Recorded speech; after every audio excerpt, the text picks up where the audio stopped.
গাছে যান নাকি?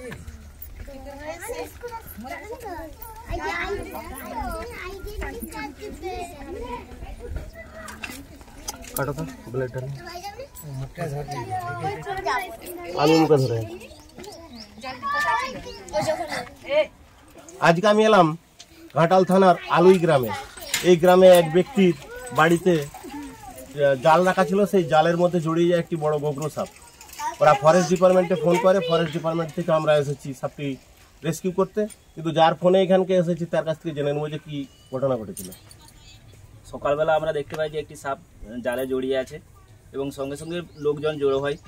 সবাই চেয়েছিল যে সাপটাকে মেরে ফেলার জন্য, কিন্তু আমি চাইলাম যে সাপটাকে না মেরে মানে বন দপ্তরে যিনি আছেন আমাদের মলয়বাবু, ওনাকে আমি ফোন করলাম এবং ফোন করে উনি যথারীতি সম্ভব বললেন যে হ্যাঁ আসবো, এবং আমরা সাপটাকে ঠিক মতো রেখেছিলাম এবং ওনাকে সাপটাকে রেস্কিউ করতে দেখলাম এবং খুব সুন্দর করে জাল থেকে ছাড়িয়ে উনি রেস্কিউ করলেন এবং সাপটাকে নিয়ে যাচ্ছেন এবং এবং আমাদেরকে কিছু কিছু বার্তা তুলে ধরলেন যে সাপ মারা যাবে না, কিসের জন্য মারা চলবে না, সেই সবগুলি আমাদেরকে বলে গেলেন উনি।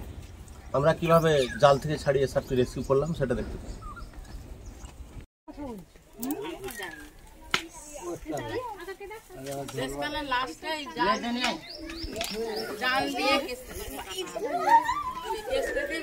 বয়স্ক সাপ, পুরুষ। ও যেই গোগ্র সেই খরিস।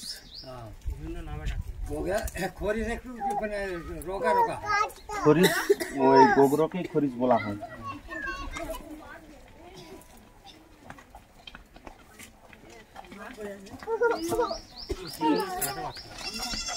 মেরে এই তো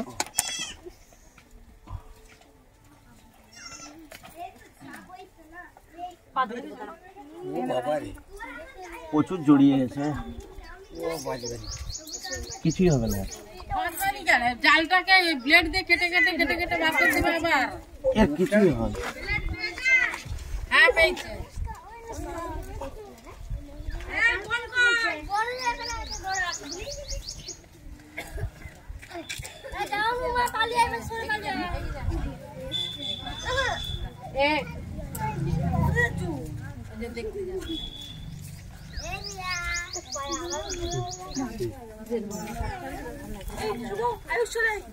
পেটটা কাছে দাগ হয়ে গেছে পেটটা।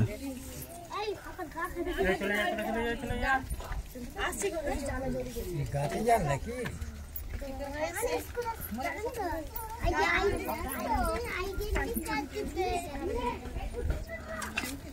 কাটো তো ব্লেডটা মুখটা ধরে আমি মুখে ধরে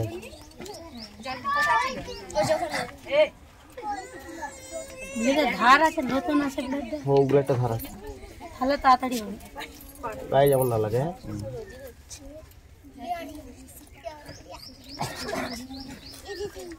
কাঁচি থাকলে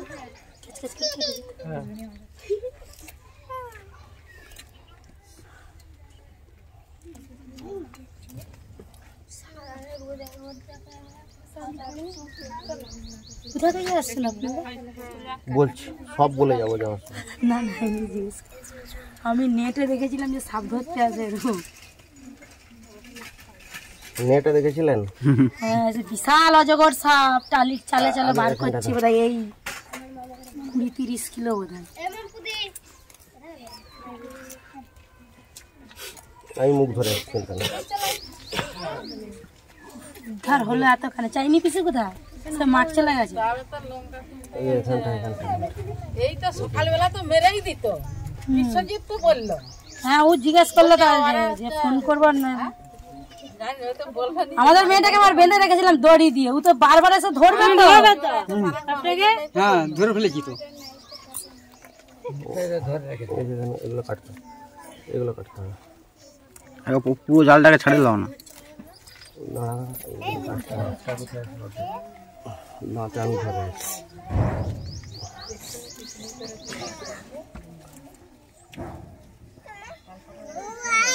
নিচের দিকটা এখানটা কাটতে হবে, এখানটা। আমি ধরে আছি, কোনো চিন্তা নেই।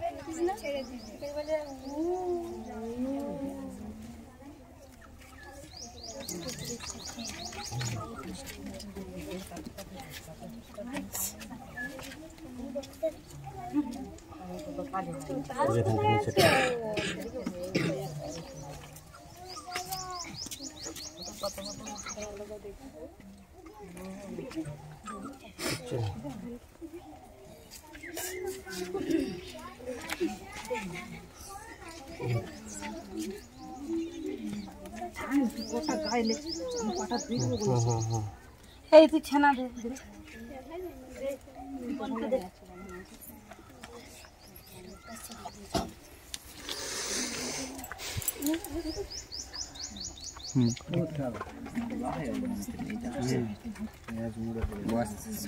তোরা শুন না সামনে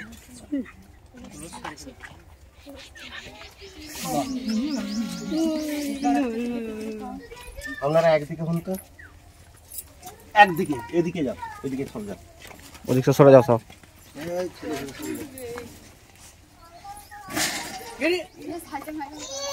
কোনাটা তো চিপা ছিল তো, ওই জন্যই এতখানি মিলছে।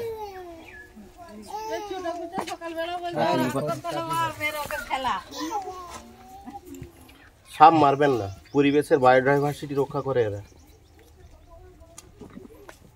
এরা নিরীহ। ওদের গায়ে না আচর লাগলে কিছু করবে ও শালা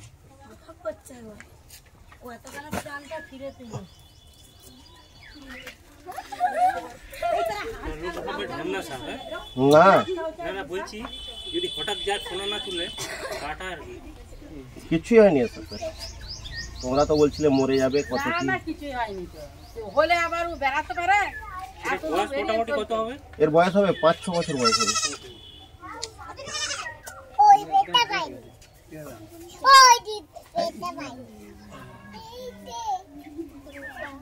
খুব শক্তি আছে। কে দাও তোমরা হচ্ছে একটা থলি আনো।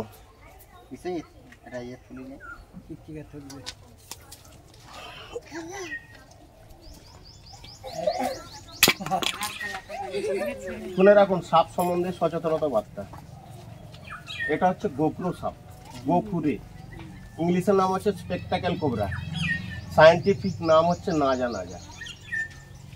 সাপে কাটলে সবসময় 3টে জিনিস মনে রাখবেন। নাম্বার 1, 100 মিনিটের মধ্যে নিয়ারেস্ট ব্লক স্বাস্থ্যকেন্দ্র কোথায়? আমরা এই গ্রামটি রেস্কিউ করছি, গ্রামটির নাম কি? আলুই। পাশাপাশি ব্লক স্বাস্থ্যকেন্দ্র কোথায় আছে? বীরসিংহ হসপিটাল। এ সাপ কাটলে 100 মিনিটের মধ্যে যেতে হবে বীরসিংহ হসপিটাল। আর একটা জিনিস, সাপে কাটলে কখনোই ক্ষতস্থানের এগিয়ে বাঁধন দেবেন না। যদি ক্ষতস্থানের এগিয়ে বাঁধন দেওয়া হয় আর সেই সাপটি যদি র্যাসেল ভাইপার হয়ে থাকে, চন্দ্রবড়া সাপ হয়ে থাকে, তাহলে কি হবে? র্যাসেল ভাইপারের যে হিমোটক্সিস বিষ চামড়া গলিয়ে দিবে, রক্ত পচিয়ে দিবে, অঙ্গহানি হবে। সাপে কাটলে কখনোই ক্ষতস্থানের এগিয়ে বাঁধন দেবেন না। আর একটা জিনিস, সাপে কাটলে কখনো ওঝার কাছকে যাবেন না। ওঝার কাছকে গেলে কি হয়? ওই 100 মিনিট সময়টা ওঝা হারিয়ে দেয়। যখন ওঝা বলে যে আমি পারবো না, তোমরা হসপিটালে যাও, ডাক্তার কি বলে? Time is over. এরা প্রচন্ড বিষধর, এদের বিষের নাম হচ্ছে নিউরোটক্সিন। সাপে কাটলে সবসময় 3টে জিনিস মনে রাখবেন। 100 মিনিটের মধ্যে নিয়ারেস্ট ব্লক স্বাস্থ্যকেন্দ্র, আর ওঝার কাছকে যাবেন না, আর ক্ষতস্থানের এগিয়ে বাঁধন দেবেন না। এরা প্রচন্ড বিষধর আর এরা হচ্ছে নিরীহ, এদেরকে মারবেন না। পরিবেশের যে বায়োডাইভার্সিটি রক্ষা করে সাপ। আর এখন যে দুরারোগ্য মানুষের ব্যাধি, তার কিন্তু সমস্ত ওষুধ তৈরি হয় এদের বিষ থেকে, তাই এদেরকে মারবেন না।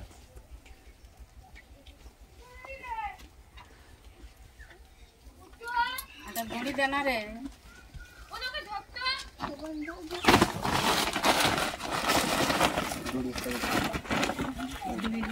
হ্যাঁ